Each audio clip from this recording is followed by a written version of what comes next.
Okay, magandang Mayong hapon sa tanan o happy Sabbath. okay, so welcome po ang lahat ng mga manonood sa ating programa. So, ngayon po ay ipagpapatuloy po natin ang ating pagtatalakay sa aklat ng Pilipos kung saan ginagawa po natin every Sabbath day. So ang natatakil po natin sa nakaraang Sabbath ay tungkol po sa ibinigay ni Apostol Pablo na payo doon sa mga mananampalataya sa Pilipos na naghatid sa atin na matingnan ang katayuan sa pangunawa ni Apostol Pablo sa pagkatao ni Jesus o ni Yahweh o sa pangyayaring kung paano siya ipinanganak. So bago natin na ipagpatuloy ang ating talakayan sa hapong ito, ay may pagbibigyan po tayo ng sagot o pansin nitong ating kapatid na si Fernan Taripa. Okay, magandang hapon sa iyo, brother. Kung ito ay iyong mapanood, ngayon kung ikaw ay manunood, magandang hapon sa iyo. Shabbat Shalom. At tungkol sa kanyang mensahe, siya po ay nagpaabot ng katanungan na ano ang nangyari kung bakit ang samahan ng Torah Community ay muling gumamit sa pagbigkas sa pangalang Jesus, God, Lord, kung saan ang mga ito ay hindi na natin ginamit dahil ang pagkakaunawa na nakadikit dito ay ito ay paganong termino na ginamit para sambahin ang hindi tunay na Diyos o hindi tunay na may likha. So sa hapong ito mga kapatid, o especially sa ating kapatid na si Brother Fernan Taripa, una na naging dahilan po natin na ito'y gamitin habang nasa diskasyon upang ito'y paunawa, maintindihan sa ating mga manunood. At pangalawa, ang pangalan na sinasabi na itatawag natin sa ating may likha ay hindi po nakabase sa salita na binabanggit o sa sabihin na nating verbal na iyong sasambitin o bibigkasin na i-address mo doon sa iyong kinikilala o pinanampalatayaang lumikha. Dahil kung ating gamitin ang analysis, mga kapatid, na ginamit kasi na katarungan o ginamit kasi na eksplanasyon, kung kaya mayroong specific na pangalan na binabanggit, ay kailangan mo daw tawagin ang may likha sa kanyang tunay na pangalan. Ika nga sabi, kapag daw tinawag mo ang lumikha o ang may likha sa pangalang hindi niya pangalan, hindi siya tutugon o hindi siya lilingon. Kumbaga, kapag nananalangin ka daw at hindi yung kanyang pangalan na tunay ang iyong sinasambit, ay hindi daw siya makikinig. So, ganun po yung naging dahilan kung bakit hinanap ng mga tao ang tunay na pangalan baga. Kung kaya tayo'y dumako din sa pag-aanap bilang tayo rin ay nakaranas sa ganong pangunawa na mayroon talagang tunay na pangalan na dapat i-address doon sa pananalangin sa may likha. So, ang nangyari, nagiging binasa natin yung Yud-Hi-Waw-He, yung capital, all capital na Lord, yun po ay yung Yud-Hi-Waw-He, ay tinawag itong Yahweh. At itong God sa Hebrew, tinawag po itong Elohim. Ito po yung mga address. At pinaniniwalaan ng mga nakatuklas dito na ito yung tamang address, Brother Bong, na kung hindi ito ang itatawag, ay hindi daw makikinig yung may likha. At kung ipagpapatuloy mo raw yung pagbigkas, pag-address doon sa Lord God, Jesus, ay hindi daw pakikinggan ng Diyos, bagkus kapuputan ka raw. So, ganito po yung napakasimpleng logic, mga kapatid, tungkol sa usaping ito. Kung mangyari, alam mo yung tunay na pangalan, no? Maglagay tayo ng senaryo. Alam mo yung tunay na pangalan. Dahil sa may pangunawa na kakabit dito na kapag alam mo yung pangalan na pinaniniwalaan mo na ito yung tunay na pangalan, ay makikinig sa iyo ang Diyos. What if kung ang mangyari, hindi ka nakagawa o namumuhay sa kalooban niya o sa madaling salita, bilang matuwid na tao at sinasambit mo yung pangalan niya, naniniwala ka bang dahil alam mo yung pangalan ay garantisado na ikaw ay pakikinggan dahil yung pangalan na tinatawag mo, yun ang tunay niyang pangalan? Amen. So, ano kaya? Yun na nga. Kahit ang mga masasamang tao, pili naman banggitin yung pangalan na yan. Amen. Yun na yung problema, Brother Bong. Kasi kung doon natin itutuon ang ating pananampalataya sa natuklasang tunay na pangalan na pinaniwalaan, no? Yung mga, no, sa Bisaya pati pakaruning nun, mapagkunwari, ay pwedeng gawin na bigkasin yung pangalan. At kung paano mo pinapahalagahan yung pangalan, ganun din mapapahalagahan ng mga mapagkunwari. Amen po ba? Amen. Amen. Kaya, sa isang senaryo ganito, mayroong isang tao na hindi niya alam ang pangalan na Yahweh, Yahweh, o ano pa ba yung pinapahalagahan na inakala na ito yung tunay na pangalan ng Ama, ay hindi niya alam ito. Pero siya'y lubos na namumuhay ng pagkamatuwid. Siya'y nag-extend ng kanyang kabutihan doon sa kanyang kapwa-tao. Sa madaling salita, doon na lang tayo sa kwento o sa salaysay ni Jesus o ni Yeshua, doon sa pangyayaring isinalaysay niya kung sino ang tunay na silingan, kung mga kapitbahay o kapwa-tao. Yung pangyayari doon, sinabi niya, mayroong na tulis o ano ba yun, na ninakawan. Baga yung sa kwento, ay naganap nga na siya ay ninakawan at sugatan. Dumating yung reliyosong tao, which is member of the Pharisee. Nakita niya yung taong sugatan. Dahil sa reliyoso siya, alam niya ang kautusan ng Ama sa pamamagitan ng pangunawa na nakakabit sa reliyon, sa mandato ng reliyon, iniiwasan niya yung duguan, baka siya ay marumihan. Dumating yung isang lipita, hanggang sa 3 yun.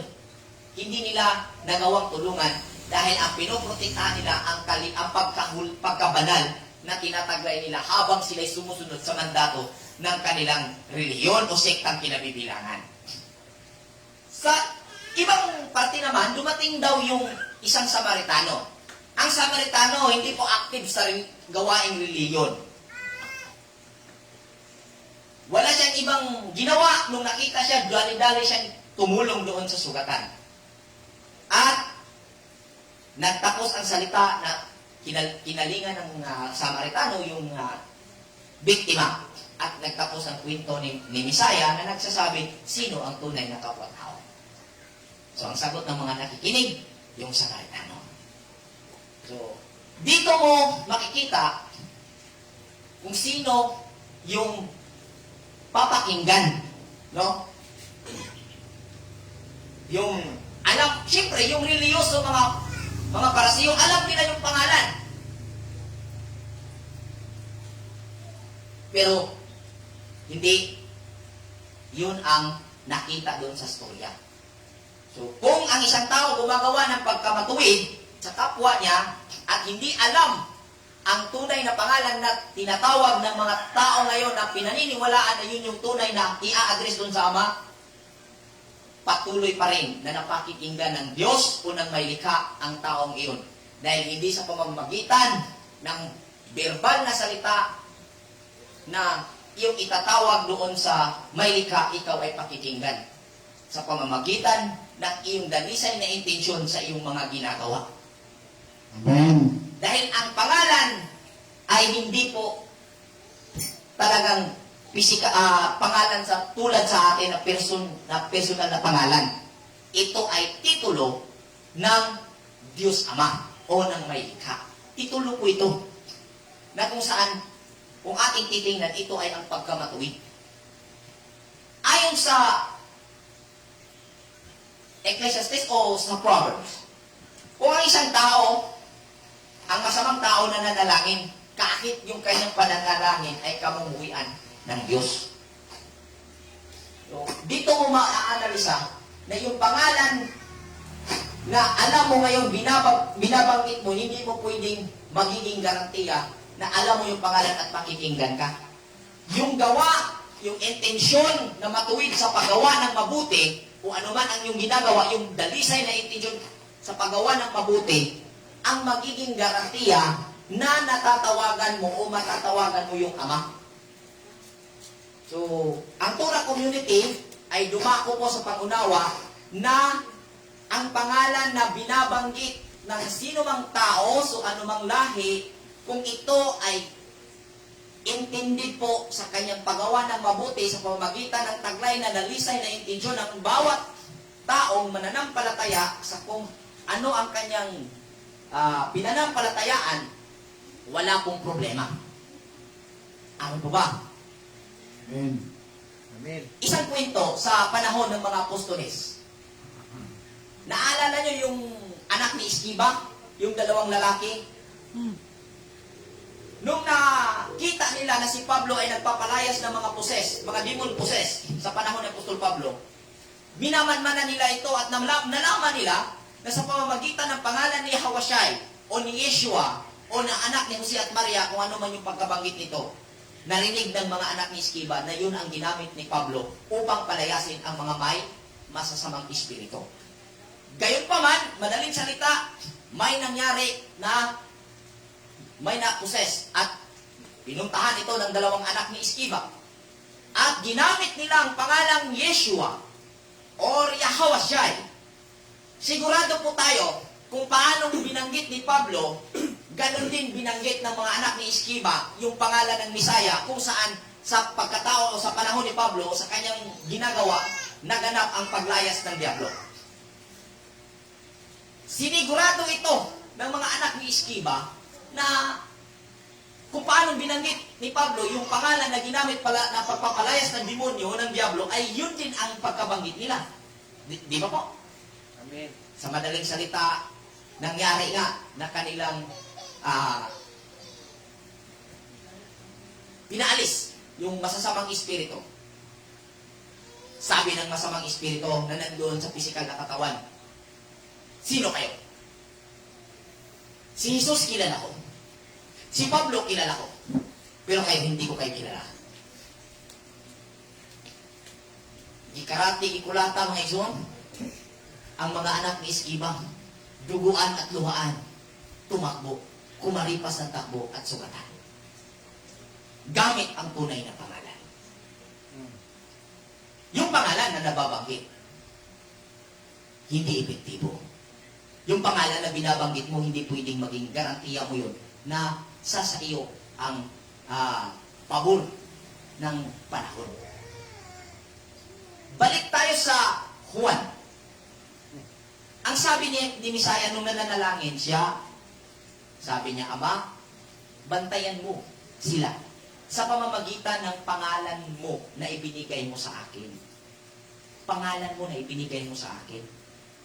Kaagad nag-andar yung analysis ng mga nakabasa nito. Pangalan, nagbinigay mo. Ay, Jesus! Kaya, walang kaligtasan na nakakamit ang tao sa ilalim ng lupa, sa ilalim ng langit at lupa, sa pamamagitan lamang ni Jesus. Acts chapter 4, verse 12. Diba? Ganun yun. So, hinanap yung tunay na pangalan. Ngayon, sa tingin mo, nung sinabi ito ni Jesus, yung Jesus na pangalan o Yeshua na pangalan niya, ang ibig niyang ipakaintindi doon sa kanyang binigkas na panalangin na nakasulat sa Juan. Pangalan niya, tagabantay ng kanyang mga estudyante, ng kanyang mga apostoles. Hindi. Aral. Yung aral na kanyang inihibilin doon sa mga apostoles, doon sa kanyang mga disipulo, kung ito'y isa sa buhay at isa sa gawa ng mga apostoles, ito mismo ang pinakabantay. Ito ang mismo ang tagapag-ingat ng mga apostoles. Dahil sa kanyang aral na iniwan, dito po na-activate ang Holy Spirit. Yung banal na Espiritu na available sa every physical being, sa every individual. Ano po ba? So, pangalan, ang usapan, hindi po may pangalan na Yeshua, na yun lang tamang banggitin. Ang sabi nga ng Misaya, sa kanya, hindi daw siya naghukom sa pamamagitan ng narinig at nakita. True intention. So, yung intention mo, alam mo, mabuti ang intention mo. Walang sino man na makapaghusga sa iyo. Ang Diyos, na kung saan inilagak mo doon ang iyong intention, siya mismo ang magbibigay hukom sa iyo. Ano po ba? Amen. So, May komento sa galing ka. Archangel Rakay. Rakay. Ano po yung mark of the beast sa paniniwala nyo? So, mark of the beast sa paniniwala namin, ang mark of the beast, ito po yung tatak ng nais ng laman. Hindi po tayo pwedeng manghusga na ang mark of the beast, dala po ito ng Santo Papa, dala po ito ng mga imam, dala po ito ng sino-sino bang mga tinuturo na, yan, ano yan? Mark of the beast, ang dala ng ano na yan, false prophet yan. Ang marka ng beast, ito po yung karakter ng bawat tao, ng pisikal na tao, na kung saan mayroon siyang kailangang ikungkir na pag-uugali bilang may makalamang nais. Kung ito'y hindi mo ma-overcome, hindi ka angkan ni Israel. Dahil ang Israel, brother, kapatid, ang Israel ay hindi po literal na angkan. Ito ay spiritual na katayuan sa bawat journey ng tao, sa spiritual na sitwasyon na nagaganap, na kung saan ang ibig sabihin ng Israel ay nakikipagbunok at nagtagumpay. Ang pakikipagbuno nangyayari po ito sa nais ng laman, siguristang ugali, serpent attitude. Ito po yun. Lahat ng tao mayroon po niyan. Kaya ang mark of the beast, lahat po markado. Hanggat hindi naging active ang Christ consciousness sa iyong pagkatao as human being, kung hindi active ang Christ consciousness or Mashiach consciousness, still, mayroon kang tatak ng beast. Kung saan, yan po ang tatak ng hayop. Yan po ay ugaling makalaman na naghahari sa iyong pagkatao.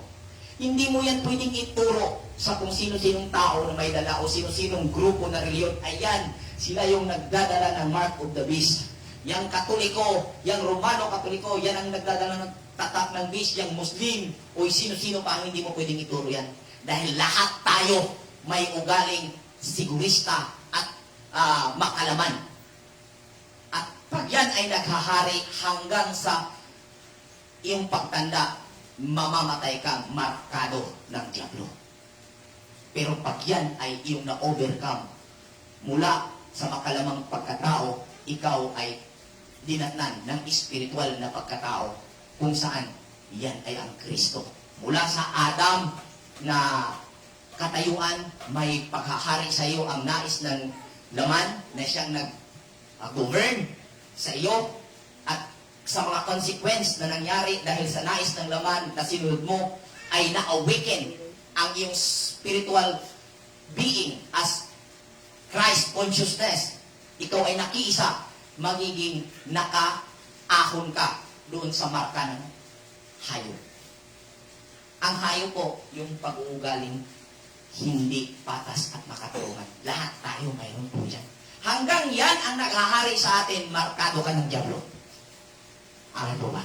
Amen. Hindi mo pwedeng sabihin na yan, turo na yan ang mga marka ng the beast. Yung Jesus, yan yung mark of the beast, hindi kapatid. Maniwala ka sa hindi. Maraming mga taong gumagawa ng matuwid at kaaya-ayang mga bagay na ginawa sa kapwa-tao at ang sinasamba na pangalan ngalan Jesus. Maraming gumagawa ng kabutihan na ang tinatawag God.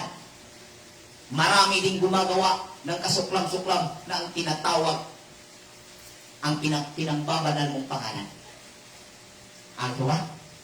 Amen. Hindi ang pangalang binabanggit mo habang tumatawag ka sa may likha ang paraan upang ikaw ay matatakan. Ngunit, yung nais ng laman na umiiral sa iyo at nagiging mandato sa iyong pamumuhay, ang dikta ng iyong makalamang nais, hindi patas at makatarungang desisyon, dulot ng makalamang nais, o sabihin na natin siguristang ugali, yun ang marka ng hayop. Taglay mo ang marka ng hayop. Kaya mark of the beast, hindi Jesus. Kahit 1,000 Yeshua pa, o 1,000 Yahweh siya, o Yeshua pa, ang pagkatawag mo, hanggat hindi ka nag-depart sa makalamang nais, hindi mangyayaring maging anak ka ng Diyos. Ano po ba? Amen. Huwag mga kapatid, lalo na ito si Archangel Raquel at si Fernand Taripa, willing po ako mag-entertain ang iyong chat, tawag, tumawag po kayo sa aking messenger, at kung sino bang kakilala niyong elder, pwede niyong i-approach para magkaroon ng discussion, healthy discussion tungkol dito. Yan po mga kapatid. At tuloy po tayo sa ating discussion sa hapong ito. Continue po tayo sa Pilipos Kapitulo 3. Yan po ay ating magiging topic sa hapong ito. Salamat mga kapatid at nawa ay naintindihan at nakukunan ng pag-aanalisa. Nagiging pagbubukas iyon ng pintuan ng yung kaisipan upang i-analisa na walang pangalan na specific na ito yung babanggitin na binabanggit. Kasi yung pangalan dyan, hindi yung binabanggit. Yan po yung pagkamatuwid na kung saan pinakapamasahe para ang iyong panalangin ay makarating sa Creator. Masten sa universe. Amen. Sige po, basahin natin ang Kapitulo 3, versikulo 1 hanggang 5. Kapitulo 3, versikulo 1 ngadto sa 3 na 5. 5. Ang tunay na pagiging matuwid.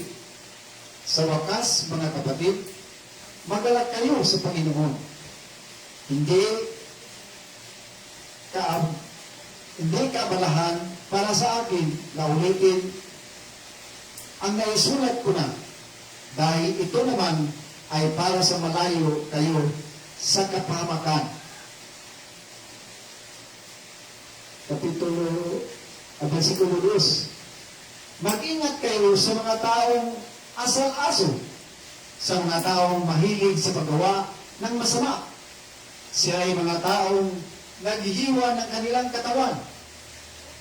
Tayo ang tumanggap ng tunay na pagtutulik. Tayong mga sumasamba sa Diyos sa pamamagitan ng Kanyang Espiritu. Ang pinagmamalaki natin ay ang ating buhay kay Kristo Jesus. Hindi tayo umaasa sa mga panlabas na seremonya. Ang totoo, ako ay may sapat na dahilan upang panghawakan ang mga panlabas na seremonya. Kung iniisip ni naman na siya ay may katwirang umasa sa ganitong gawain, lalo na ako. Ako'y tinuli ng 8 araw mula nang ako'y silang. Ako'y isang tunay na Israelita, buhat sa angkan ni Benjamin, at katutubong Hebreo. Kung pagsunod naman sa kautusan ang pag-uusapan, ako'y isang Pariseo. Dahil sa masugid kong pagsunod sa kautusan, inusig ko ang iglesia, kaya't kung sa pagiging matuwid ayon sa kautusan, wala rin may susumbat sa akin. Amen.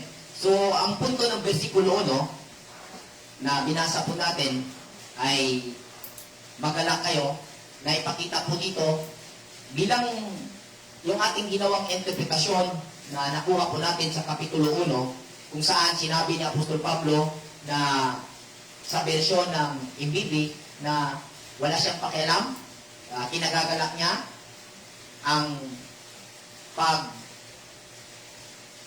tuturo ng sino man, ano man ang intensyon nila. Mabuti man o masama ang intensyon, wala siyang pakialam, basta maibahagi lamang si Kristo. So yung salaysay na nandoon, na misinterpret talaga yun ng translator, kung kaya ganun po ang nagiging estado ng pagkasulat niya, na parang okay lang kung hindi matuwid ang iyong intention, basta ituturo mo ang pangalan ni Kristo. Ang ating ginawang interpretation dito, ating nakita, na ang sinabihan dito sa itaas, sa versikulo 16 hanggang 17, na magpagkunwari at dahil sa pagkampi-kampi, ito'y akusasyon sa mga taong nais kumbinsihin ang mga mananampalataya sa Pilipos na inakusahan si Apostol Pablo na hindi dalisay ang kanyang intention sa kanyang ginagawang pagministeryo. Kaya sinabi niya na wala siyang pakialam anuman ang sabihin ng mga tao sa kanyang ginagawa. Sabihin man ng tao na akusahan man siya, na siya ay may hindi dalisay na intention sa kanyang pagbabahagi, wala siyang pakialam. Yun po ang ating nakita. Align po dito sa versikulo 1, ngayon sa Kapitulo 3, kung saan magkarugtong po ang salaysay na ito dahil isang sulat po ito ni Apostol Pablo doon sa mga mananampalataya sa Pilipos. Kung saan sabi niya, magala kayo. Ginawa niya ito, ulitin ang sulat, hindi niya ito kanang kaabalahan. Ang sa kanya ay minamahal niya kasi mga taga-Pilipos na hindi madumihan ang tiwala ng mga mananampalataya tungkol sa kanilang ministro na sa Apostol Pablo, na hindi niya maidepensa ang kanyang sarili dahil sa panahong iyon, na panahong siya ay nakulong. Okay? So, pagdating dito sa baba, binanata niya yung mga nagtuturo na kung saan nag-akusa sa kanya na siya may didalisay na intention sa pagsasagawa ng pagtuturo tungkol kay Kristo. At ang paulit-ulit na nakikita natin habang sinundan natin itong mga sulat ni Apostol Pablo, Brother Bong, itong pagtutuli. Kung saan sinasabi niya, may mag-ingat kayo sa mga taong may asal-aso na naghihiwa ng laman. So itong paghihiwa ng laman, ang tinutukoy po dito, ito po yung physical na tuli na ginanap doon sa mga taong membro ng pananampalataya o grupo na pumasok doon sa Iglesia ng Pilipos. Kasi, mga kapatid, ang paniniwala na nakikita natin kung ang mayroon doon sa pagtutuli ay kailangang matuli ang tao bilang ito ay first step, unang hakbang po doon sa pamumuhay upang magiging ang tao ay matuwid. Ito'y kinutulan ni Apostol Pablo dahil taliwas po ito, Brother Bong, sa pinaka-platform sa buhay ng ating amang Abraham na kanyang isinalaysay sa Roma, na si amang Abraham kinikilalang matuwid bago nagpatuli. Yes. Samantalang ang konsepto na ginawa ng mga taong ito bilang katunggalin ni Apostol Pablo, Brother Bong, magpapatuli upang magiging matuwid. Samantalang ang ating amang si Abraham, kinikilalang matuwid ng Diyos bago nagpatuli. Siya'y kinikilalang matuwid at ang pagtutuli sa laman ay palatandaan na siya'y kinikilala na ng Diyos na matuwid. So, ito yung nilalabanan ni Apostol Pablo, at hindi ibig sabihin na nababasa dito na yung pagtutuli ay kinontra ni Apostol Pablo, yung katuruan na pumasok roon ay kontra na si Apostol Pablo sa tuli na kultura ng mga Hudyo, na posibleng magiging tatakbo ang verse nito ay ang Galatia 5:1 hanggang 3 na kung saan kung magpatuloy kayo, bituin na lang bisa ninyo ang pagkamatay ni Kristo sa krus. Hindi po ibig sabihin na kontra si Apostol Pablo. Ang ayaw lang ni Apostol Pablo sa ating nakikita na salaysay niya dito, kung saan sa Acts, doon nababasa na pumunta pa nga siya sa templo at nag-alay upang patutuhanan na mali ang akusasyon sa kanya ng mga katunggalit niya doon sa pagtuturo. Ay si Apostol Pablo, wala po siyang tutol sa tuli. Ang mailagay lang sa tama yung pagpapatuli. Amin po ba? Amen. Ganun po yung ating nakikita. So, ang sinabi dito, mag-ingat kayo sa asal-aso. Sa Kapitulo 7, versikulo 6 ng Mateo, sinabi yan ni Misaya mismo, sa katawan ni Jesus, no, na sabi niya, huwag ibigay ang mga banal na bagay sa mga aso at baboy. So, itong aso at baboy, hindi mo pwedeng ikabit sa pisikal na tao na kaharap mo. Napakasakit naman kung mangyari na sabihin mo sa kanya, ay, hindi kita papakinggan, ayaw pagtanggapin ang aral mo dahil aso ka, baboy ka. Napakasakit naman, di ba? Tama. Sabi naman mga pilosopo, masakit talaga yung katotohanan, bro. Ang galing mo naman.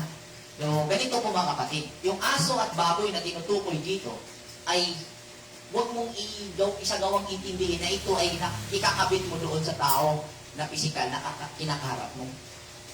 Ito'y spiritual function sa loob ng iyong pagkatao na kung saan magiging active ang mga ugaling ito. Dahil ang mga hayop sumisimbolo sa mga pag-uugali. Mabitaw ng mingon, grabe ni tawanan. Kinaiya mo ng irok. Amen po ba? Amen. Asal-aso. Grabe itong tao to. So, yung figurative message na napapaloob sa pagkasahayop, pag pinangalanan, ugali po ito. Amen. So, yung ugali na sinasabi na mag-ingat o huwag ibigay sa mga aso, hindi po doon sa tao kaharap mo. Then, anuman ang sabihin niya o anuman ang gagawin niya na pagtuturo sa iyo, still, nasa iyo ang desisyon. Kung bubuksan mo o manatili kang nagsarado. The way nga nag-share siya sa iyo, kung alam mo paano sarhan, paano protektahan ang iyong consciousness, ay mangyayaring hanggang salita lamang siya. Pero kung hindi mo alam, mangyayaring makakapasok siya dahil hindi ka naka-on guard. Pero kung alam mo ang mekanismo ng iyong pagkatao as spiritual being in physical journey, malalaman mo kung paano i-handle ang ganong sitwasyon. So yung pagbabahagi niya at tinatanggap mo, ibig sabihin active yung asong ugali mo. Kung saan yung active na asong ugali niya ay sabi siya pa, nakatabok ba? Kasi kung sa Tagalog na, nagkaroon ng tulay ba? Karoon ng connection sa iyo. Yung pagsasalita niya na ganong pag-ugali ay nagawang na-activate yung ganong pag-ugali din sa loob mo. Ganon po yun. So, ganon po yung payo. Kasi pag hindi natin ito inunawa, baka magpataka ba? Magpasagad na gagingon niya. Ayaw mong dulan ng mga tawana, kay mga pagano na. Nagbato na kinaiya sa iro o sa baboy. Ngiga man mo, mura magagkinsang limpyo ha. Amen ba? Amen. Magbantay ta sa inyo ni ini. Tayo po ay maging vigilant sa ganitong ano po. Kasi pag ang tao, ano po, religyoso, self-righteous po siya. Kaya tayo po, hindi po konsepto ng reliyon na grupo ang dinadala po natin dito. Kundi inaral po natin ang kabuuang mekanismo ng tao, the whole function of human being, kung paano ang tao ay magiging epektibo sa journey niya. Amin po ba?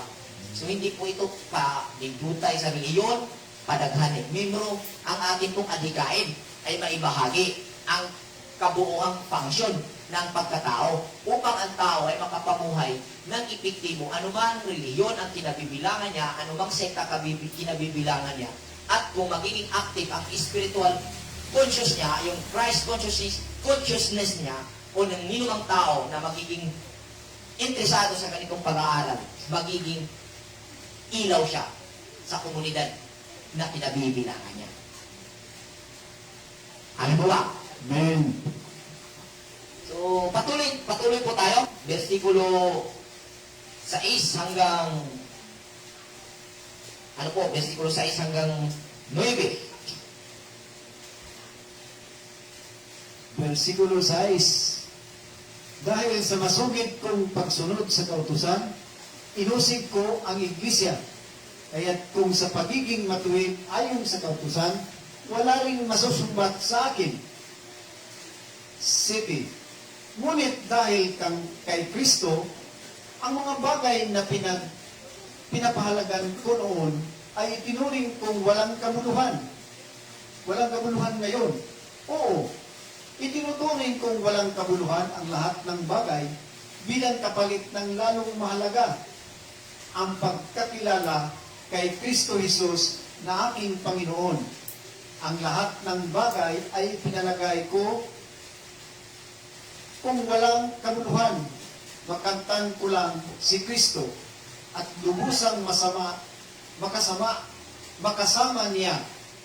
Ang aking pagiging matuwid ay hindi sa pamamagitan ng pagsunod sa kautusan, kundi sa pananalalig kay Kristo. Ang pagiging matuwid ko ngayon buhat sa Diyos sa pamamagitan ng pananampalataya. Amen. Amen. So, yun ang sinabi ni Apostol Pablo tungkol sa katayuan niya, sa pag-unawa niya, sa pananampalataya niya. Sabi niya, hindi sa pamamagitan ng mga seremonyas na ginagawa ay mapapatuwid, maituturing na matuwid yung tao. Kay ingumpa niya, kung sa seremonyas man ay basihan, kung seremonyas yung pagbabasihan, di na siya dagon. Kumbaga, andun na siya. Kasi, ang sabi niya, kung sa pagsunod sa kautusan, siya para sa iyo. Kung pagkamasugid sa pagsunod sa mga seremonyas, 8 araw, tinuli na siya. Kaya, ang makikita natin sitwasyon, Brother Bong, ang ginawang pangungumbinsi nitong grupo na pumasok roon, ang ipinagmamalaki yung seremonyas. So, ibig bang sabihin na ganito yung statement ni Apostol Pablo, hindi na niya pinapahalagan ang seremonyas o kultura ng mga Israelita? Hindi.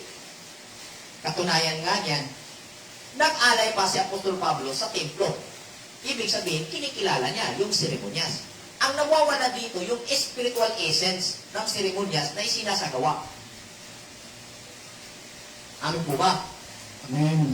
Kasi, yung spiritual na kahulugan ng seremonyas, ang naalis doon sa mga gumagawa sa seremonyas. Ang nanatili, ang seremonyas na lang, at ang yung spiritual na aral na pinatutungkulan ng seremonyas bilang tanda na gagawin yung spiritual essence o spiritual na aral na napapaloob doon sa seremonyas ay nawawala. Yun yung nawala. Kung kaya tinutulan ni Apostol Pablo ang seremonyas alone. Kung seremonyas lang, kontra si Apostol Pablo. Pero, ang ginawa na pagtuturo ng mga apostoles ay ituro ang spiritual na napapaloob sa seremonyas at saka gagawin ang seremonyas. Kasi, hindi naman niya tinutulan dahil siya po ay nagpisa, siya ay nagpista. Isinagawa ni Apostol Pablo lahat ng biblical feast na mababasa sa kasulatan. Ngunit, kung ang gawain iyon ay ang magiging garantiya sa iyong pagiging mananampalataya sa Diyos, kulang yun. Kailangan gawin ang espiritual na napapaloob na aral doon sa seremonyas at isagawa ang seremonyas bilang maintenance na tanda sa iyong pagkatao na ikaw ay gumagawa sa espiritual na napapaloob na aral doon sa seremonyas. Amen. So, yan po ang ating nakikita at ang sentimento ni Apostol Pablo na sinabi niya, siya ay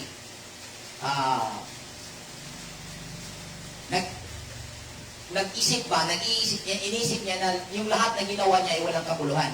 So, ibig sabihin, yung dating pagkatao ni Apostol Pablo Gaderbong, rely on siya doon sa seremonyas. Pero nung nalaman niya ang katuruan ni Kristo, o siya ay nakiisa sa Kristo, sa sinabi ko na kanina, naging activated sa kanya yung Christ consciousness, hindi po yung naniniwala ka ni Jesus at maliligtas ka na, bigla ka nalang maligtas dahil pinaniwalaan mo ang kanyang dugo, natapos na yung pananampalataya mo kay Kristo, doon na natatapos. Hindi po yun. Kasi ang Kristo, hindi po ito exclusive kay Jesus na anak ni Maria at Jose. Kundi, yung ginawa ni Jesus na may kadugtong sa kanyang pangalan Kristo, siya po ang nagtuturo how to activate Christ consciousness in every individual. Yan po ang ating nakikita. Kasi, kung ating babalikan yung pangalan, sabi niya, Ama, bantayan mo sila sa pamamagitan ng pangalan mo na binigay mo sa akin. Turo ko yun ng pagkamatuwid. Kasi yung Christ consciousness, ito po yung diwa ng pagkamatuwid. Guidance. Divine guidance ng every tao, ng every physical na nag-join. So, ang itinuro ni Kristo, ang itinuro ni Jesus, paano i-active, paano magiging activated yung Christ conscious, yung diwa ng pagkamatuwid sa tao. Amin po ba? Hindi yung pangalan niya ang iyong pananampalatayaan na maniwala ka sa kanya na siya namatay sa cross at inilibing ng 3 araw at pagdating ng 3 araw siya yung muling nabuhay at nangakong babalik para pagkuha sa mga kanyang ililigtas. Hindi po yun. Bagkus may ibig sabihin yun na dapat nating pag-aralan at maintindihan dahil doon po mangyayari ang pagiging activated o pagka-active, pagka-gising o pagka-ignite sa ating mga sarili upang ang spiritual na guide bilang divine conscious na pinapadala ng Ama ay muling magiging active o magiging sa atin? Tagapamagitan sa atin. Kaya, yung sinabi niya na higit na mahalaga, yun po yung Christ consciousness. Yun po yung na-active sa kanya ang pag-unawa kung ano ang mabuti at hindi mabuti. Kasi iba yung mabuti na itinuro sa reliyon at iba yung itinuro na mabuti sa spiritual. Kaya sabi niya, ako'y hindi sumasamba sa pamamagitan ng batas o kautusan. Sa ibang termino kasi kautusan. Ako'y sumasamba sa pamamagitan ni Kristo. Sa pamamagitan ng Espiritu. Ganito po. Balik tayo sa kanina example. Yung Samaritan na tao, sumasamba sa Espiritu. Sa paraan na ang pinapakinggan niya is yung kanyang natural na pagkamatuwid na kung saan ano ang dapat gawin doon sa tao, biktima. Gayon pa man, yung tatlong ipinakita sa unang salaysay ni Jesus, yun yung ang pagkamatuwid sa kanila ay mandate sa reliyon. Kaya, pag ang iyong pagkamatuwid ay mandato ng reliyon, sumasamba ka sa Diyos-Diyosan. Pero, ang pagkamatuwid na sinunod mo ay nagmula sa iyong inner self, yan ay nangyari sa iyo ang sinabi ni Jesus doon sa Juan na dumating na ang tunay na mananamba, ang sumasamba sa Diyos sa Espiritu at katotohanan. Yan po yung pakikinig mo sa iyong inner self. Ano ba ang pinakinggan ng isang Samaritano kung kaya tinulungan niya yung biktima? Reliyon? Mayroon bang pastor ang mga Samaritano na nagtuturo, ito yung gawin mo? Wala.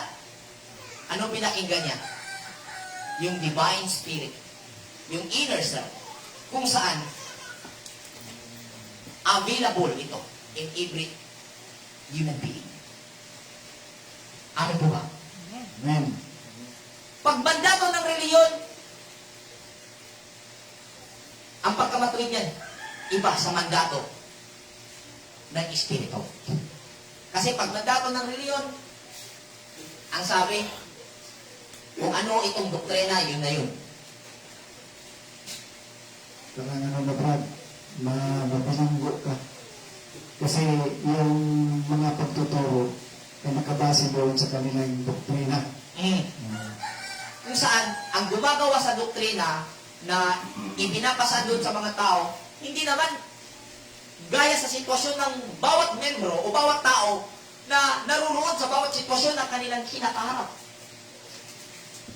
Pero yung Christ consciousness, compatible po siya in every situation at siya po ay guide sa anumang sitwasyon na kinaroroonan ng tao.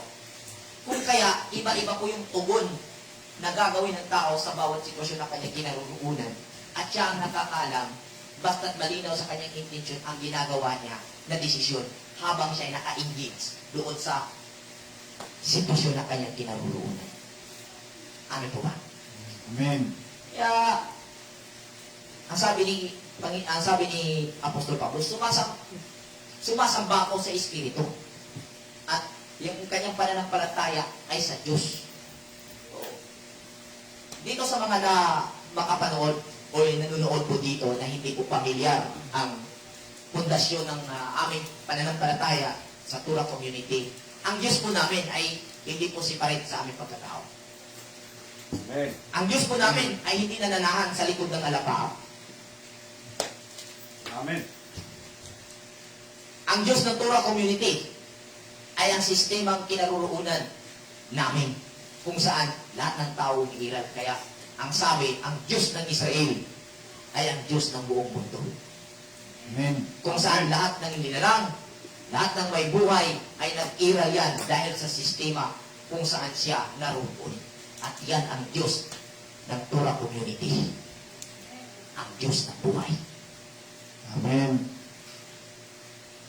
Kaya, kung ang Diyos mo ay separate sa iyo, Diyos-Diyosan yan. At kung ang pagkakilala mo sa sarili mo ay ang physical na kalagayan mo, hindi mo kilala ang pagkatao. Amen. Kaya, ang lahat ng iyong intensyon, ang kalahatan iyong ginagawa ay nakatuon sa intensyon na pangmakalaman o makalaman. Dahil ang ninanais mo ay para sa ikabubuti sa iyong sarili at ang kinikilala mong sarili ay ang iyong katawan. Amen. Ito'y pagtuunan ng pansin ng mga nag-aaral ng Biblia. I-reset po natin ang ating sarili at kilalanin. Hindi po tayo ang pisikal. Amen. Kundi tayo po ay espiritual na nilalang na inilagay sa pisikal na katayuan. Amen. Okay? So, patuloy po natin na basahin ang versikulo 10 hanggang 12. Versikulo 10. Ang tanging hangarin ko ngayon ay lubusang makilala si Kristo. Maranasan ang kapangyarihan ng kanyang muling pagkabuhay. Makibahagi sa kanyang mga paghirap at maging katulad niya sa kanyang kamatayan. 11. Upang ako naman ay muling buhayin mula sa mga patay. Okay. So, ito yung nakakalula na sitas ng Biblia sa maraming mga mambabasa. Brother Bong, ito yung pangako na mabenta sa reliyon na kung sasabayin mo ang Diyos, sasabayin mo si Kristo, matatanggap mo yung reward na ikay buhay mula sa mga patay. At kaagad na umiiral sa unawa ng bawat nakakabasa at nakakarinig ng ganitong statement ay yung physical na katawan mo na inilibing sa sementeryo, someday, sa kapangyarihan ng Lord, no? Dahil wala namang hindi nagagawa ng Lord, ika nga, yung abo ay muling, o yung buto ay muling magkakaroon ng laman. Dahil may mababasa rin sa Ezekiel. Kala nyo, hindi ko alam yun. Hindi po ito literal. So, kunin po natin ang espiritual na mensahe o espiritual na napapalo po sa salitang patay. Alam po natin, hindi ko na kukunin yung verse ang sinabi ni Pablo rin at sinabi rin ni Jesus na sabi ni Pablo, dati tayo yung mga patay sa harapan ng Diyos. So, pagka Biblia ang yung binasa at nakabasa ka ng patay na napapaloob dyan, gaya ng ating binasa ngayon, huwag mong ipako kagad doon sa patay, nandoon sa simenteryo. Amin po ba? Amen. Nangako o may reward na ikay muling bubuhayin mula sa mga patay. At ang tao ay hindi pisikal. Kaya ang tao wala pong katapusan, pero may kamatayan. Pero ang pagkamatay ay hindi po yung nangyayari o naganap sa pisikal na katawan. Kasi yung pagkamatay na tinutukoy dito ay yung paghihirap dulot ng pagsunod sa makalamang nais. At ito ay unang naganap sa kwento ni Moses na nangyari kay Adam at Eve, kung saan namatay nga silang dalawa, ngunit buhay. Amin po ba? Amen. Namatay sila, dahil kung ipapalagay po natin na hindi sila namatay, lalabas, Brother Renson, Kuya Bong, na sinungaling ang Diyos at si Satanas ang nagsasabi ng totoo. Dahil sinabi ng Diyos, sa araw na kakain kayo, sa pinagbabawal na bunga, mamamatay kayo. Sa madaling salita, kumain sila at hindi nangyaring sila'y namatay. At nagpatuloy yung pinto. Ibig sabihin, buhay sila at kung ating isasagawa na ang pangunawa doon ay ang patay na tinutukoy ay ang katayuan ng laman, ay sinungaling ang Diyos at si Satanas ang nagsasabi ng katotohanan. Oh. Kung yan pangunawa ang magiging basihan ninyo na yung pagkamatay na naganap doon sa Genesis ay sa laman, ako na magsabi sa inyo ngayon, balikan nyo ang inyong pangunawa dahil lumalabas na ang Diyos na iyong sinasamba ay sinungaling. Sakto. Di ba po? Sakto. Asan ang logic ninyo?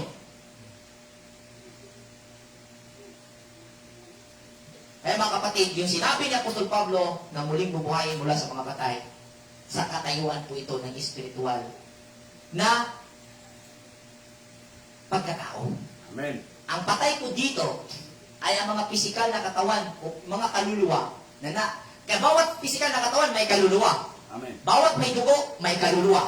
Amen. Ang iniisip kasi ng mga tao, ang may kaluluwa, ang tao lamang.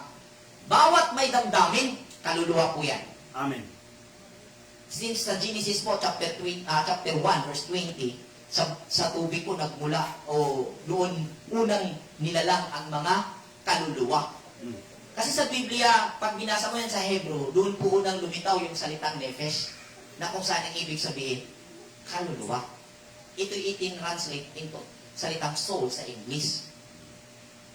So, ang salitang kaluluwa ay nilalang na may dugo o may damdamin o may buhay. Naging nagkaroon ito, naging buhay na kaluluwa po ang tao dahil nailagay po sa kanya ang karunungan, yung spirit ng Diyos na hininga sa ilong, na kung saan ito po yung wisdom.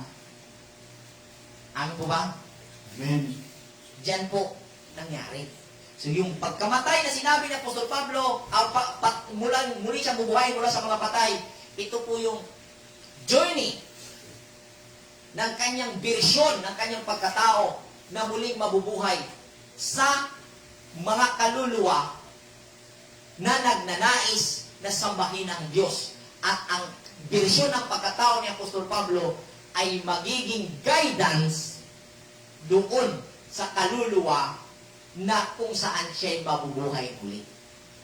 Tingnan niyo po yung tanong tungkol sa muling pagkabuhay kay Jesus. Nung tinanong siya, ano sabi niya? Ay pagka hindi pag-apat, sabi siya, pagkawa ninyo magkasabot sa kasulatan. Sa pagkabanhaw, sa muling pagkabuhay ay wala nang pag-aasawahan. Dahil ang mga tao sa sitwasyong iyon, sila ay bubuhayin at sila ay maitutulad sa mga anghel. Mag-isip ka, ano ba ang anghel? Binigay ni Pablo yung paliwanag. Hebrews chapter 1 verse 14. Ang anghel ay mga espiritu na ipapadala ng Diyos para sa kanyang mga ililigtas. Ganun pala maging trabaho mo. Walang pakpak ha. Walang pakpak. So, ang function pala niyan ay nasa loob na ng iyong pagkatao. At ayon sa huling mga pag-aaral, no? 13 billion data ang nakatambak dito sa physical na katawan. Kumbaga, tayo po ay walking library. Library po tayo na naglalakad. Amen. Lahat ng pangangailangan mo hindi mo makukuha sa labas, makukuha mo sa loob. Logic. Kung yan kinukuha mo, ay inakala mo sa labas mo yan nakukuha, pero hindi mo yan makukuha kung walang pangunawa na nagmumula sa loob mo. Amen. Ganun po yun eh. Tama po ba? Yes, nakukuha mo yan physical sa labas. Pero isipin mo, hindi mo yan makukuha kung walang pangunawa sa loob mo. Amen. Amin po ba? Amen. Kaya, ang bawat human being, bawat isa sa atin, walking library po. At anuman ang iyong ninanais, base sa quality ng inyong intensyon o ng iyong desire, the Elohim will provide. I-activate niya, base sa desire mo, yung data na kailangan mo, maging guide mo sa journey. Amin po ba? Amen. At yung nabubuhay na data, yun po yung tao. Amen. Dahil bawat data, version po yun ng bawat tao. Version po yun ng bawat journey ng physical na tao, ng kaluluwa, na nag-journey. Amin po ba? Nakuha niyo po? Amen. Kaya, yung pagkamatay, hindi yung salaman. Paghihirap po yun. Dahil ang katotohanan, ang tao hindi po namamatay. Nasa hope po yan. Ang tao ay nabubuhay mula pa nung una. At sa Genesis chapter 1 verse 26, ang tao ay nilikha ayon sa wangis ng Diyos. Ang Diyos ba ay may kamatayan? Ganyan na po kasimple yung logic. Amen. Ang Diyos ba ay may katapusan? Wala. Ang tao nilikha ayon sa kanyang wangis. Wala po siyang katapusan. Amen. At kung mayroong kamatayan na naikabit dyan sa sangalang tao, hindi po yan katapusan. Yan ay paghihirap, dulot ng kasalanan. Amen. Amen. Dahil yung nangyaring pagkamatay sa pisikal na katayuan, sa original po sa Hebrew, natutulog po yan, yung termino na ginamit. Amen. Hindi po yan natatapos. Natutulog po yan, namamahinga. Kaya nilagay sa simenteryo, rest in peace. Iwan ko ba ang translation ng mga Bisaya? Pahulay sa dayon. Hulay ba sa dayon ang ibig sabihin ng rest in peace? Lahiaw. Bagi pa. Oh, mauna. Pero iba. Ang rest in peace, pinalitan, ang pangunawa na ginawa ng mga tao sa mga Bisaya, no? Pahulay sa dayon. Tama ba? Ano may interpresyonado? Ikaw no? Paulay sa kalinaw. Ang pahulay sa kalinaw, yun ang ibig sabihin ng rest in peace. Kahit lagi ka daw. Kaya yung pagkamatay, hindi po yun di po yan eternal, hindi po yan yun na yun, hindi po yun. Hindi yan end. Hindi na yun ang katapusan. Bagkus yan ay panimula. Ang another level ng journey ng tao bilang spiritual being na mag-journey sa physical na kalagayan. Amen. Kaya si Apostol Pablo nagtuturo na misinterpret ng karamihan. Binasa na muling bubuhayin mula sa mga patay. Ang patay po dito na kung saan mabubuhay si Apostol Pablo, yung mga kaluluwa. Na tulad natin noon, na naganap, masasabi ko, na naganap ang muling pagkabuhay ni Apostol Pablo sa pagkatao natin. Dahil naintindihan natin ang kanyang ipinangaral at nagkaroon tayo ng kaligayahan sa ganitong pangunawa na nakanta natin. Amen. Okay, tuloy natin.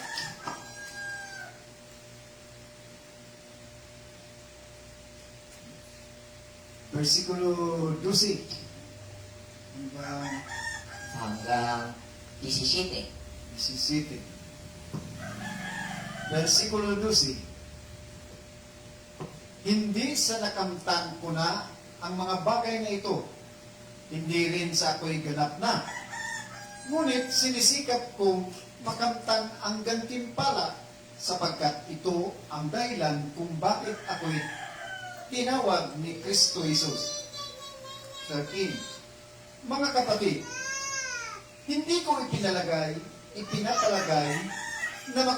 na nakamit ko na ito. Ngunit, isang bagay ang ginagawa ko. Nililimot ko ang nakaraan at sinisikap na marating ang layuning nais kong makamtan.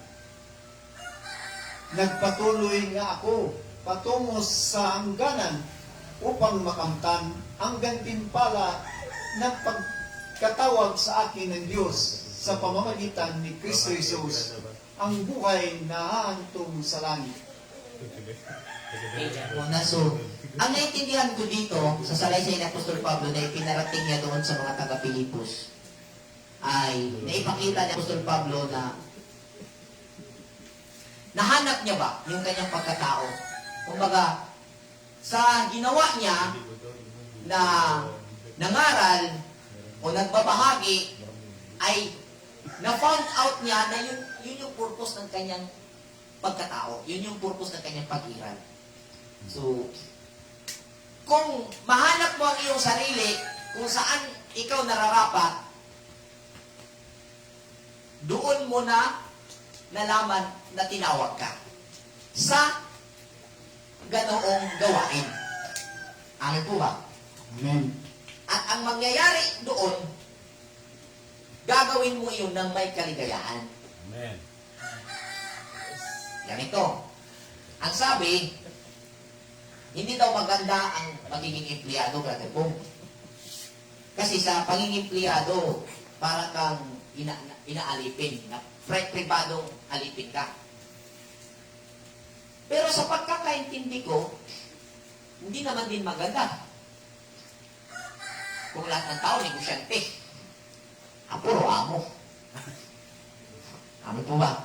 So, ang interpretation ko po diyan, mga kapatid, kahit po trabahante, ordinaryong trabahante ka, pero yun yung nahanap mo sa sarili mo na tinawag ka sa trabahong iyan, yan ang skills mo. Yan ang kinaliligaya mo. Kung titingnan literally, empleyado ka. Pero dahil nahanap mo ang sarili mo na yan ang kaligayahan mo, ang nangyari sa iyo, hindi pangingempleyo. Naging na-deploy ka. Dahil yan ang gusto mo. Amen. Amen. Deployment ang nangyari sa iyo, hindi employment. Yes, nakita sa publiko na ikaw ay empleyado. Pero, alam mo sa sarili mo na yan ay gusto mo. At yan ang nahanap mong gusto mong gawin sa sarili mo. So, ang nangyari sa iyo is, sa either mo, deployment ang nangyari. Pero sa literal na nangyari, empleyado ka. Pero deployment ang nangyari sa iyo. Dahil yan ay gusto mo. Hindi ka nagtatrabaho dahil para magkasahod ka. Hindi ka nagtatrabaho dahil sa pera. Nagtatrabaho ka dahil gusto mo yun. At dahil maligaya ka, ando na po yung pera. Iba kasi ang epekto, Brother Bong, kung magtrabaho ka, hindi dahil gusto mo yun, kundi dahil gusto mo magkapera. Iba epekto po nun. Kasi ang mangyayari po nun, may mga instances na parang napipilitan ka lang o mapipilitan ka lang na gawin dahil kailangan mong sumahod dahil kailangan mo yung pera. Iba, pagka yun talaga yung gusto mo. Kasi secondary na yung yung pera, hindi yun ang first na dahilan kung kaya ka magtatrabaho. Magtatrabaho ka dahil gusto mo. Ano po ba? Ganon din sa naging paliwanag ni Apostol Pablo kung saan nagiging malaking question kasi ito. Ano po kasi ito? Malaking katanungan ba? Bakit ba ginawa ni Pablo yan? Kung saan ang apostoles na ito ay isang sikat na tao sa relihiyon ng Judaismo. Siya ay itinuring na expert of the law. Katunayan, nagmula siya sa paaralan na kung saan ang maestro ron si Gamaliel, kilalang tao sa Judaismo. Kung kaya mga kapatid, naging katanungan ito at nilinaw niya ito sa mga taga-Pilipos na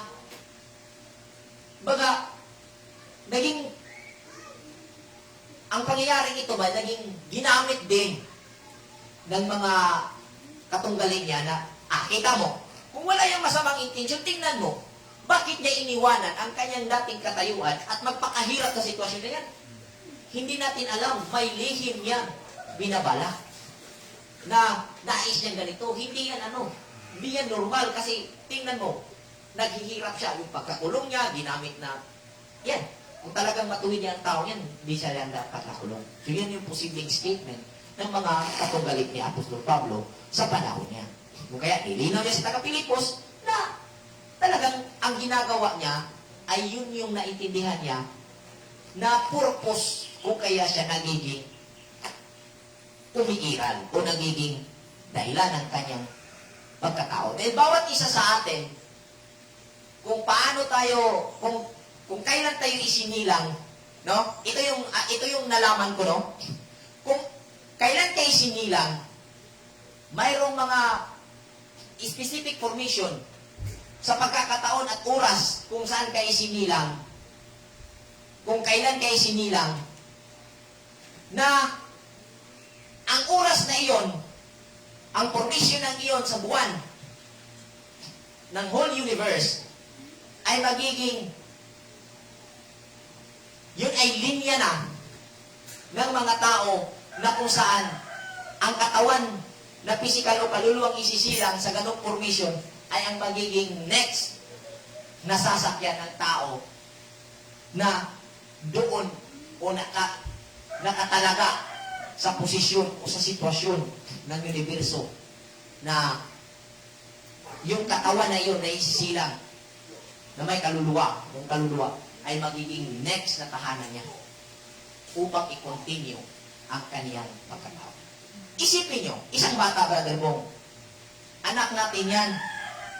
No? May anak tayo, naobserbahan natin yan. Pero paglaki, mayroon talaga siyang sarili.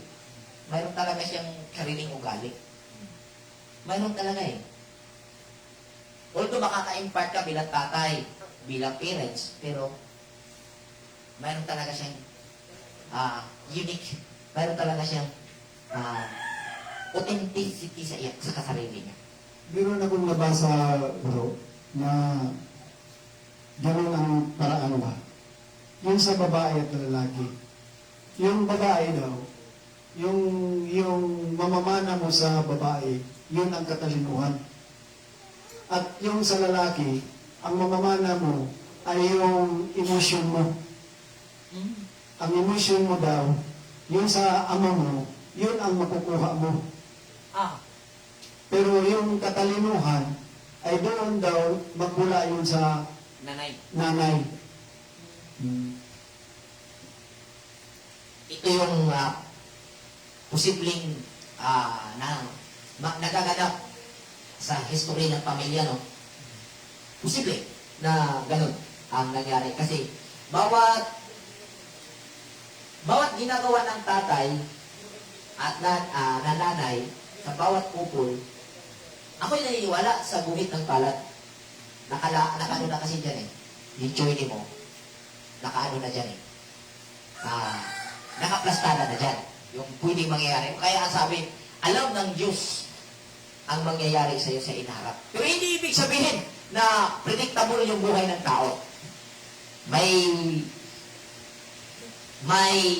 pagtatalakay tayong mangyayari niyan. So, matatalakay po natin yan. Kung bakit yung kudlit ng palad, o ano ba ito? Guhit ng palad. Yung guhit ng palad ay mayroong mga katumbas na pangyayari sa buhay ng bawat tao. Hindi ibig sabihin na predestined na yung tao. So, mayroong ano po siya, connection. Kung kailan ka nilalang ang ikaw, kailan ka nabuo, kailan nagtagpo yung sperm ng nanay at tatay mo, kailan anong ugali o kailan din nabuo yung nanay at tatay mo, mga nanay. So, itong history ng tao kasi, brother ko, hindi po ito nagtukoy lamang sa Pilipino race. Universal na history ang nakikita natin dito. Tumutukoy po ito sa, kumbaga sa zodiac sign, kung saan formation ng universo ng mga buwan at ng mga bituin, kung saan doon isisilang, doon din ang magiging linya ng kasaysayan ng iyong angkan. Sa spiritual na angkan, hindi yung physical na angkan. Yun po yung aking intindihan. Kaya, ang gagawin ng tao ay hanapin niya ang kanyang sarili. At nang malaman niya ito, maging magawa niya ang purpose ng kanyang pag-iral. Purpose ng kanyang existence, no? So, yan po ang ating hanapin sa sarili natin. Ano ang purpose? Ano ang purpose bilang ako? Ano ang purpose? Kasi bawat isa sa atin is mayroong kanya-kanyang purpose. So, hanapin natin yan at gawin natin ayon sa kalooban ng Diyos. Amin po ba? Amen. Yun yung ginawa ni Apostol Pablo. Next, tuloy natin. 15 hanggang 20 na. 21 o 20 na kaya. Versikulo 15. Ganyan ang dapat maging kaisipan nating mga matatag na sa pananampalataya. Kung hindi ganito ang inyong pag-iisip, ipapaunawa iyan sa inyo ng Diyos. Ang mahalaga ay ipagpatuloy natin ang ating natutuhan. 17. Mga kapatid, tumulad kayo sa halimbawang ipinakita ko sa inyo. Pag-ukulan din ninyo ng pansin ang lahat ng sumusunod sa aking halimbawa, tulad ng malimit kong sabihin sa inyo at ngayon luhaang inuulit ko. Marami ang namumuhay bilang mga kaaway ng krus ni Kristo. Kapahamakan ang kahitnan nila sapagkat ang dinidiyos niya ay ang hilig ng kanilang katawan. Ikinangrerangal nila ang mga bagay na dapat sana nilang ikahiya at wala silang iniisip kundi ang mga bagay na makalupa. Subalit sa kabilang dako, tayo ay mga mayayaman ng langit. Doon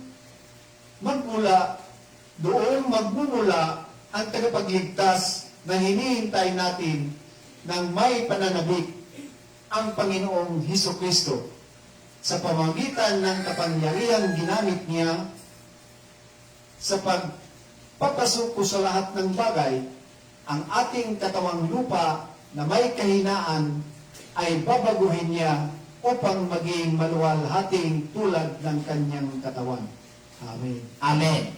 So, Sa sinabi ni Apostol Pablo na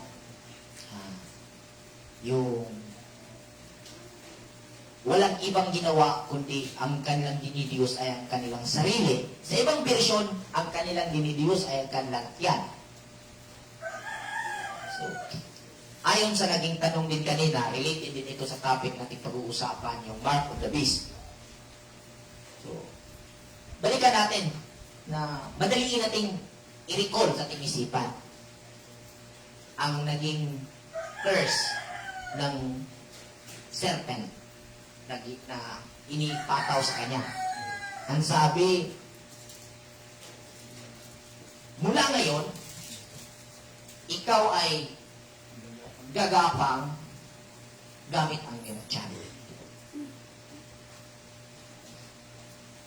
At alam po natin, no? Hindi po ito literal na serpent. Hindi po ito literal na ahas. Kundi yung ahas na hayop ay ginawang halimbawa at ang espiritual na ugali ang kinukuha dito bilang ang ahas na nag-exist na nakita natin bilang hayop ang ginawang example. Pero hindi po ito literal na ahas. Kasi kung lalabas po na ahas dito na literal, lumalabas tuloy, nalalim lang ng ahas ang tao. Nangyari, nanilinlang ng ahas, ganun ba kahina yung taong ginawa ng Diyos? Ang unang tao na ginawa ng Diyos, nalinglang lang ng ahas? Ang po ba? Hindi naman ganun. So, ang kinukuha natin na punto dito, yung gagapang ka gamit ang iyong tiyan. So, ang gamit ang iyong tiyan, tinutukoy po dito yung mga physical na pangangailangan kung saan yan ang ikaliligaya mo. Lahat ng gagawin mo ay nakatuon doon sa physical na mga bagay na nagdudulot sa iyo ng may pag-iisip ka na kung makakamit mo yan, maging maligaya ka. Diyan na napapaloob yung gagapang ka gamit ang iyong tiyan. Kung saan, dito sa sinasabi ng Apostol Pablo, ang mga tao katunggaling niya, walang ibang ginawa, kundi ang ginawang Diyos ay ang kanyang sarili. At, gaya ng sinabi ko kanina, kung ang nais mo ay ang mapabuti ang iyong sarili at ma-provide ang lahat ng pisikal na pangangailangan at ito yung priority mo sa buhay at kung kaya'y manlamang ka sa iba, ika nga, survival to eh. Pag nasa survival mood ang iyong concept of understanding, pwede kang pumatay o pwede kang manlamang. Wala kang pakialam ano man ang magiging estado ng iyong kapwa-tao dahil survival ang concept ng iyong isipan. Yan, kung hindi ka aalis sa survival concept, nakulong ka dyan, nanatili ka sa marka ng diablo o marka ng dabis, marka ng hayop. Ay, diba? Kaya mong gumawa ng hindi kaya-aya for the sake sa kanang nais mo. Pinagpalit mo ang seguridad ng iyong kapwa, matugunan lang ang iyong sariling nais. Okay? At itong muling pagkabuhay na interpretasyon sa pisikal na laman ng muling pagkabuhay, dulot po ito ng marka ng hayop. Dahil wala kang ibang tinatanaw sa kinaharap ang makinabang ka sa pisikal na mga bagay. Kung kaya, ang desire ng iyong puso ay ang katawang ito ay muling bubuhayin pagdating ng araw. Dahil hindi ka nasatisfy sa pakinabang mo sa pisikal na mga bagay na ito at hindi mo naunawaan ang iyong pagka-tao kung ano at paano ikaw. Ganun po yun. Kung kaya nangarap ang tao, dumating sa tao ang pangunawa na may muling pagkabuhay sa pisikal na magaganap. Ito ay kahangalan at dulot ng makalamang pananabik na muling may walang katapusang pagpapakinabang, brother, sa mga pisikal na bagay. At ako, nakikita kong pangunawa sa sinasabi ni Apostol Pablo na ang katunggali niya na pananampalataya at nangangako, walang iba kundi ang nangako na sila'y muling bubuhayin pagdating ni Kristo. Amen po ba? Amen. So, kung ikaw ngayon ay naniniwala na ikaw ay mabubuhay muli pagdating ng araw, markado ka ng hayop. Markado ka sa numero ng hayop. Ano ang purpose mo? Unawain mo, ano ang dahilan mo kung bakit yan ay magiging gustuhin mong pagsikapan na makamit ang reward na muli kang mabuhay at magkaroon ng glorified body.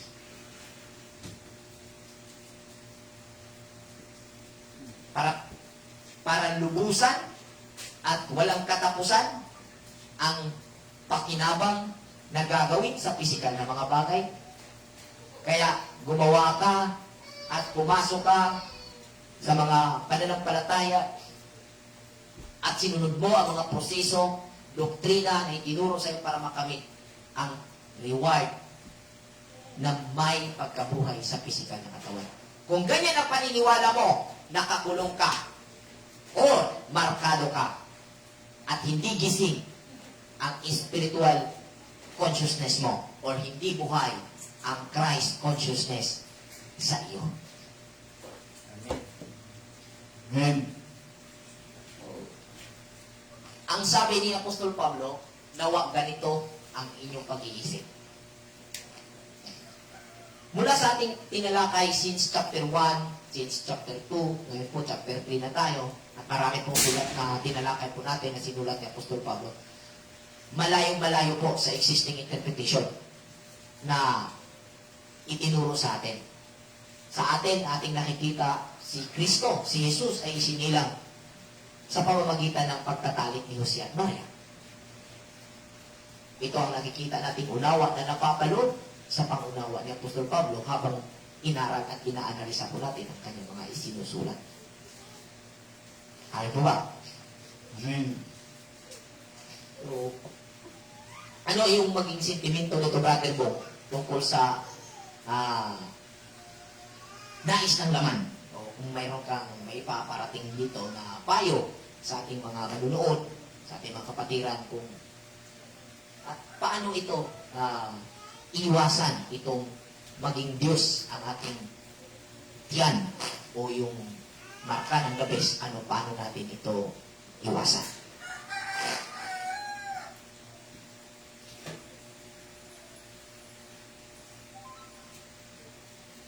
Para sa akin, ang lahat ng bagay ay meron tayong dapat na yung magkataon ng pag-iisip, yung baga yung pag-iisip na ang nakapaloob sa iyo ay yung may mabuting hangarin sa sarili o sa kapwa. Kasi kung wala tayong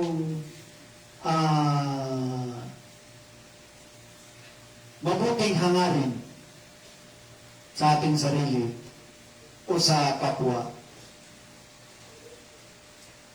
pwede tayong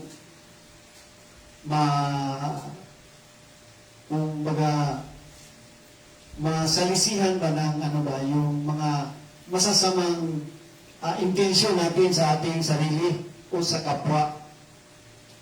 At malimit na ito ay papasok kung yung mga intensyon o hangarin mo ay yung makalamang ninanais mo sa sarili ba na yun ang gusto mong makamtan. Subalit, ito ay maging halimbawa kung sa mga pangyayaring mayroong hindi mabuti, dapat ay gawin o isa sa buhay mo yung mabuting gawain.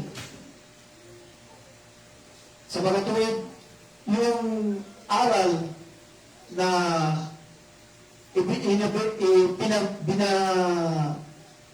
ipinabahagi ni Pablo at saka ni Misaya, yung pagkamatuwid. So, dapat lang natin sa ating sarili na makamtan o ma-realize natin sa ating sarili kung yung kabuuan sa pagkatao natin, yung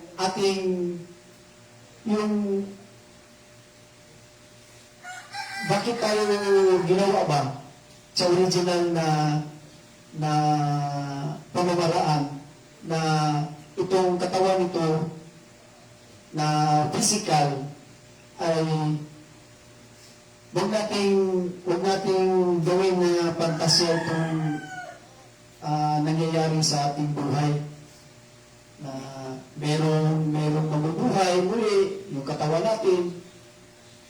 Subalit kung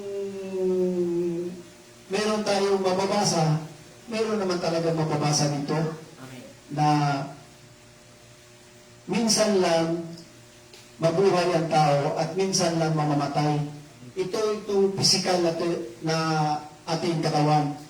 Iyan po ay nasa Karunungan ni Solomon chapter 7 verse 1 to 6. Mababasa po natin na sa pagpasok sa buhay at sa pag-alis. Yan po. Nandun po yung sinabi ni Brother Bong.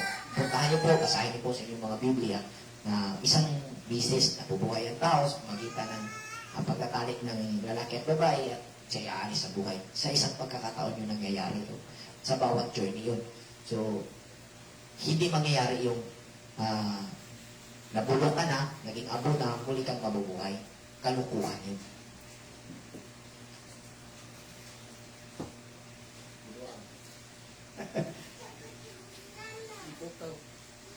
So, yung basic dito na natutunan ng Torah Community, gusto namin i-share sa inyo mga kapatid, how to activate Christ consciousness. Paano i-activate po ang Kristong ugali o unawa, practice righteousness mga kapatid. At ang basic na batayan ng righteousness o pagkamatuwid ay timbangin mo sa patas at makatarungan sa apat na view.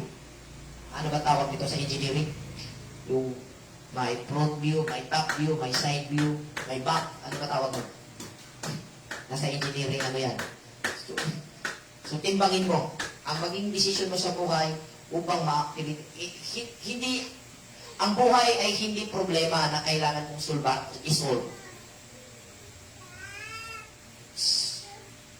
Mabuhay ka, ride on the flow. Minsan, naano tayo dahil sa nais natin, no? Ginawa nating gisolve mo ba yung journey mo, but hindi na po natin saklaw yan. Ang sa atin is mamuhay ng maligaya at tumugon sa bawat sitwasyon na kinaroroonan, practice righteousness, kung saan ang batayan ng pagkamatuwid ay tumugon ka sa bawat sitwasyon na iyong kinaroroonan gamit ang patas at makatarungan. Ang patas at makatarungan, hindi po isang view lamang ito. Mayroong front view, side view, at top view, at yung back. Makikita mo. At ang kailangan, ang required upang ito ay yung desisyonan na ito ay righteousness or right decision o tamang gawin, kumbaga, tamang pagtugon, tamang aksyon doon sa sitwasyon na iyong kinaruroonan, ay ang makita mo dapat sa apat na view ay ang patas at makatarungan. Nakabubuti sa iyo, nakakabuti sa kanya, at sa nakapaligid sa iyo. So yan po ang practice upang ma-activate ang Christ consciousness. At hindi po ito kayang i-activate ng sino man na tagapagturo. Walang may kakayahang mag-activate nito sa pamamagitan ng pagtuturo. Ikaw o ikaw individual ang makakagawa nito. Kaya sabi ni Apostol Pablo, work out on your own salvation. Dahil ang kaligtasan ay magmumula sa Christ consciousness na ma-activate sa bawat isa sa atin. So yan po ang ating maisishare na kung saan ganun din ang sinabi ni Apostol Pablo, taglayin ang kaisipan ito. Christ consciousness po ito. Na magiging depensa at opensa ng tao sa kanyang journey. Gayon din ang payo ni Apostol Pablo sa mga mananampalataya sa Pilipos na magiging taglayin ang unawang ito. At ang batayan nito ay patas at makatarungang desisyon sa bawat sitwasyon na kinaroroonan. Magandang hapon sa lahat. Dito po nagtatapos ang ating pag-aaral sa chapter 3. Shabbat Shalom. Shalom Aleichem. Shalom, Malaki. Shalom.